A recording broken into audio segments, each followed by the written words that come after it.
Hey guys, and welcome back to Clannad. So it's been so long since I've said that. Let's just start the new game. This time I am actually going to go the recommended route order. So, here. A world covered in white. Snow. Yes, snow. Continuing to fall even now. It covers my body in white. Ah, what am I doing in such a world? Since when have I been alone here? Buried in the snow is my hand. My hand is holding on to something. I pull upwards and find a hand of pure white. It's a girl's hand. Oh, that's right. I'm not alone. I brush off the snow covering her face. The side of her face comes into view, one of peaceful sleep. That's right. They have always been together.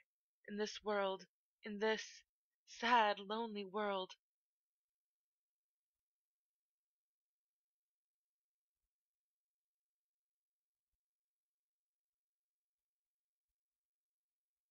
I hate this town. It's a place stained with memories I want to forget. Every day I go to school, chat with friends, then return to a home that doesn't feel like a home. Nothing new ever happens. I wonder if anything will ever change. I wonder if my life will ever be any different. Untouched nature surrounds this town. It forces us to weave around the hills in order to get to school. How much easier it would be to get to school if all the hills were leveled. If a straight path were available, I would probably save 20 minutes of walking. 20 minutes each day. So then, how much time would I save in a year? I do the math as I walk. I don't know. There aren't any other students from my school around. Normally, since this is the main path to school, it would be bristling with them. It's not like today is a holiday or anything, which means now isn't the proper time to be heading to school. It's already this quiet, but I keep walking at the same leisurely pace anyway. It's 200 meters until I reach the school gates. I stand still for a bit. Taking a breath, I look up at the sky.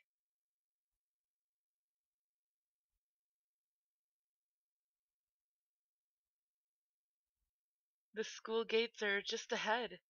Who decided to put the gates all the way up there? The long road stretches out like a nightmare.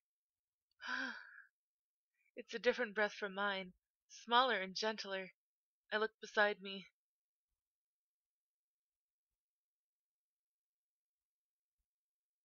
There is a schoolgirl standing as still as I am.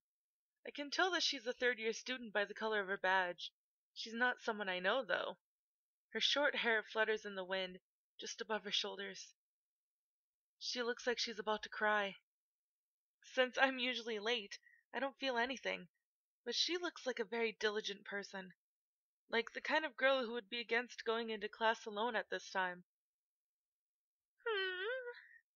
She closes her eyes and nods a few times, as if she's telling herself something. Then she opens her eyes. She looks at the tall school gate with a firm eye. Do you like this school? Huh? No, she wasn't asking me. She was talking to someone inside her heart. I wonder what kind of answer did she get from him or her. I really, really do. But nothing can remain the same forever. Even fun things and happy things. Nothing. Nothing stays unchanged forever. With great difficulty, she continues to speak. Even so, can you still like this place? I. You just have to find it, right? Eh? Surprised, she turns and stares at me, as if she believed that she was alone until now. You just have to find the next fun or happy thing, right? There's more than one of those, right? That's right. There are times when we are innocent and naive. It's a phase everyone goes through. Come on, let's go. We begin climbing this long, long uphill slope.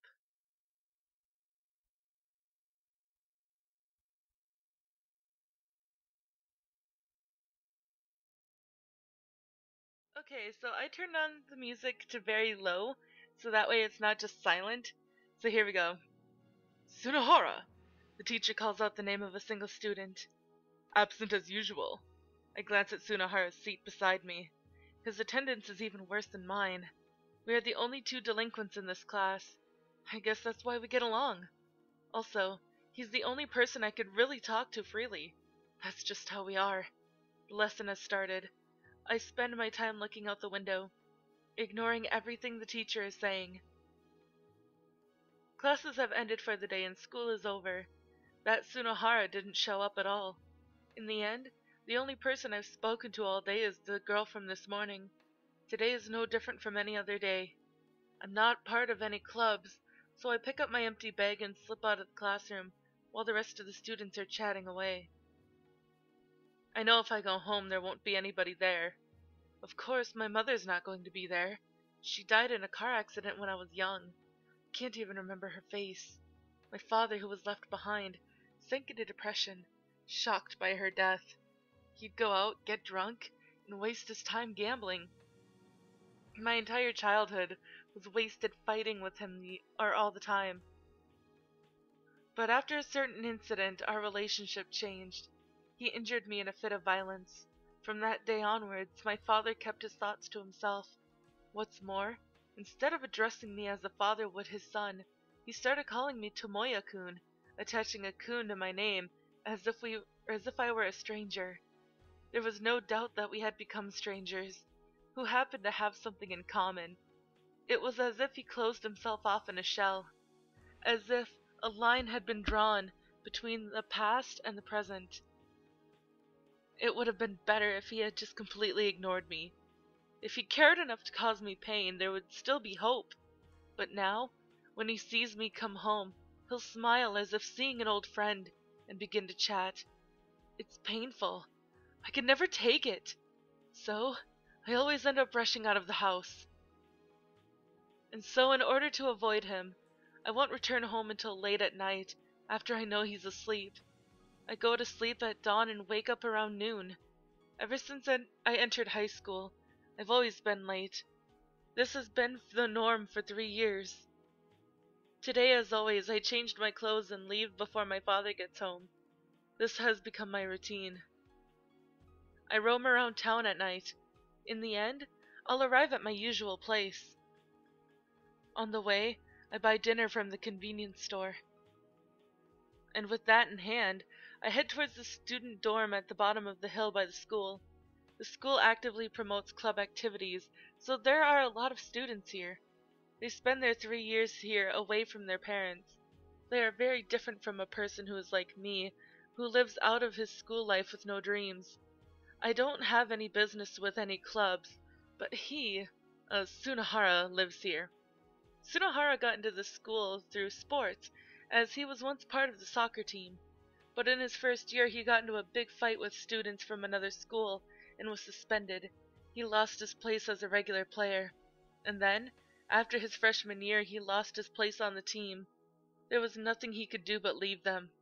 He couldn't really afford to move anywhere else. He ended up remaining in his dorm, which is reserved for students of sports clubs.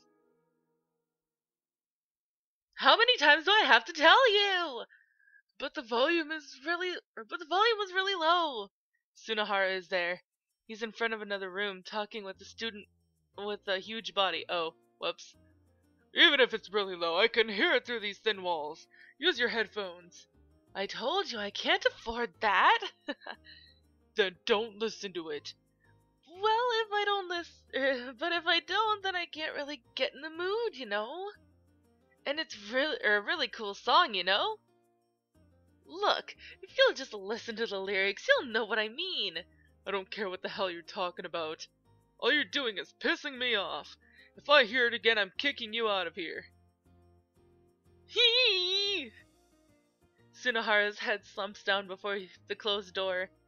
Damn that rugby player, he mumbles to himself. He's not gonna hear you like that. Damn that rugby player! I correct him with a yell as he stands beside me. Hee! Sunohara grabs me by the head and drags me into his room. An angry voice bellows down the hallway. Who the hell was that? Are you trying to get me killed? You're the one who said that, aren't you? You know, Okazaki, I'm not on good terms with the residents here these days. So let's go all out right now. We still got a year left. You really don't have any guts, do you? Hey, I wouldn't back down in a one-on-one fight even if it was with a rugby player. But you see, my room is completely surrounded by the guys from the rugby team. If I stir up something here, it's gonna be too dangerous. But well, when it's near graduation, having an all-out war with them would be nice. When that time comes, I'll have you cover my back, Okazaki. Lucky I'll stab it well. Not me, go at them! But I'm on the rugby team side, you see. Since when? Well, just this once. What? Why? Then what the hell do our last 2 years together mean to you, huh? The wall shakes. An angry shout of "Be quiet!" follows shortly. Yee! I'll kick back. Don't! You're way too jumpy. Please try to put yourself in my position, will you? He's crying. I'm begging you, just shut up, please. Oh, all right. That miserable look is too much for me. I begin eating from my lunchbox, sitting between the kotatsu and the wall of the small room. Tea, please. I don't have any. That's why I said please, right? I don't care even if you bow, I said I don't have any. You're not confusing this room with the cafeteria, are you? This is your room, I know. Good. And you're my slave. You don't seem to get it, do you? Come on, man, I forgot to buy some. Didn't it even occur to you that you should get it yourself? But you said helping me is your only purpose in life ever since I saved you, right? I don't have such a ridiculous backstory. Didn't you say it like this after I saved you? The man called Sunohara died at that moment. This person here, right now, is just someone who will serve you tea. So, tea. Don't make up such crap. Then I'll settle for a last cup of tea. There's no such thing as first or last. Ah, this is touching. If you listen to this, you'll definitely want to get tea for me. Losing the battle against a fatal injury, there was no hope left of saving you. Yet even in that condition, you were committed to bringing me tea, for I was thirsty. From there, you squeezed out every last ounce of your strength as you crawled up to me to pour some tea. And then, Master Okazaki, here's some tea. And this'll be your last tea. You were smiling when you died. And I was so damn satisfied with that, huh? That was what you hoped for after all. And then, while crying, I drank that last cup of tea. Touching, isn't it? So, tea. I said I don't have any! After that, I spent the rest of the day reading magazines. There isn't a TV to watch, so there's nothing to do except read. Isn't it time to go to sleep? The sun had set long ago. Yeah, you're right. I don't plan on sleeping in Sunohara's room. It would be depressing if the first thing I see in the morning is this guy's face. Then I'm gonna go take a shower. Okay. Sunohara grabs a towel from the mountain of clothing in the corner and leaves the room. I want to avoid having to see Sunohara when he gets back from his shower. Guess I should go home. I put the magazine down and get up. Then, I notice a cassette player in front of me. It looks like there's a tape inside. Sorry about that, guys. Yeah. Anyways. This is old-fashioned hip-hop popular a decade ago. Disgusting. Who listens to this crap? We're gonna dub something over it. Okay, I'll record my own original rap instead. The theme of the rap will be "To my best friend Sunohara." This will definitely impress him. Here we go. I take a deep breath and press the record button. Yo, I'm Okazaki, With the tempo down, I begin to freestyle. Damn, nothing comes to mind. Say something fitting. My blue hand in my long pockets got Sunohara imitation. It's my blue hand in my long pockets got one big Sunohara imitation. Don't you want to butt in with, hey, forget imitation, the original's scary enough. Forget it, this is stupid. I throw a swift punch in frustration. Why the hell should I do something like this for him anyway? It's not like we're close friends or anything to begin with. I'm out of here. I decide to leave before Sunohara returns.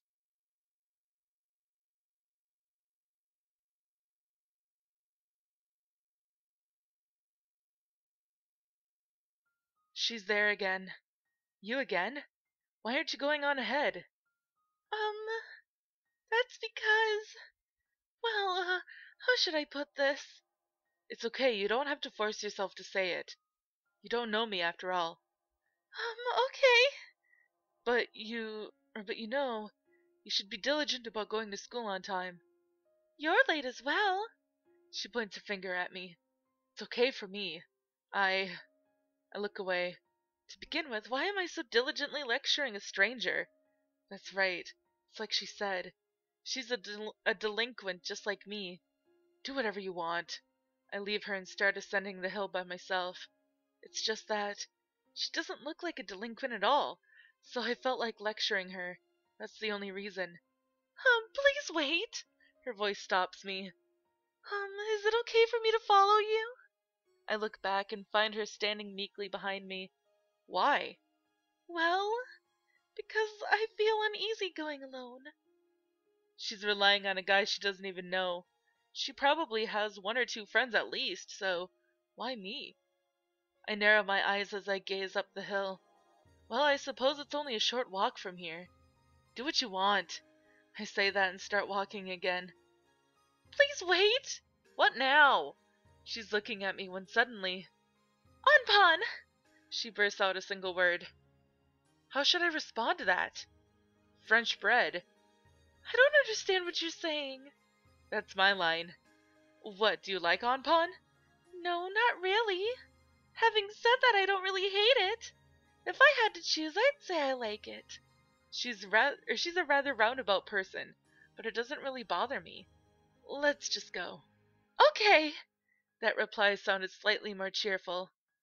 Was that mysterious word from before a charm of some sort? Her footsteps follow me from behind.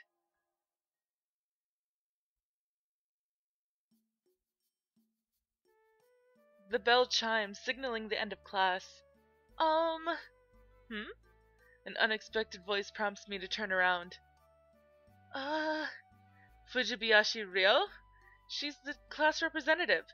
To be precise, she's the girl who was forced to become the class representative. If I remember correctly, she's Kyo's younger twin sister. She hesitates as she stands by my desk. Her eyes dart left and right nervously. What? Here. She presents a sheet of paper to me. A love letter? Huh? No. I didn't think you were that bold. To hand it directly to me, that's not an easy thing to do. It's not a Then a death threat? I think handing it to me so openly classifies as bullying. It's not a death threat.